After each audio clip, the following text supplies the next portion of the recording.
Governor, I noticed that your proposed budget fully funds the ride-out multi-hub bus plan that will clear out most of the buses in Kennedy Plaza despite the opposition of the Providence City Council, neighborhood groups, racial justice, and public transportation advocates.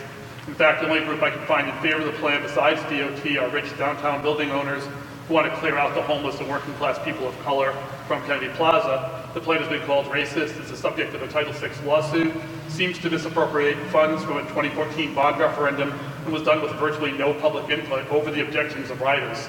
So I'm wondering, why are you supporting this plan? $35 million is on the line to help improve transportation in Providence, and we're going to use it. And I'm sure that the final plans will speak to the issues that you just talked about.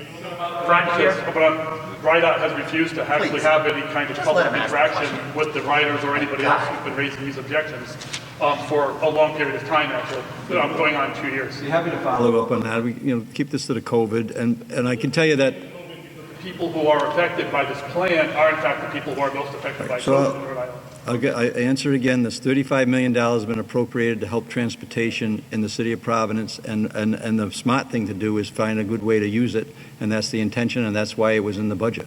But the $35 million isn't really being done to improve Kennedy Plaza, it's being done to dismantle it, and it's not being done to, I mean, $35 million can be spent either way. It can be spent for good or bad reasons. No one's objecting to the spending of money on public transportation. They're objecting to the way it's being spent, to the adverse effect of Kennedy Plaza to the bus riders. I'm just going to answer it the same way. $35 million invested in Providence right now is a good investment, especially coming out of the pandemic when we lost 70% of the income to the businesses in downtown. So hundreds of people, maybe thousands of people a day will be affected by this, adding 20 minutes, maybe an hour to their commute. I'm confident that it'll be a good plan, and we're going to invest those dollars to improve the transportation in Providence.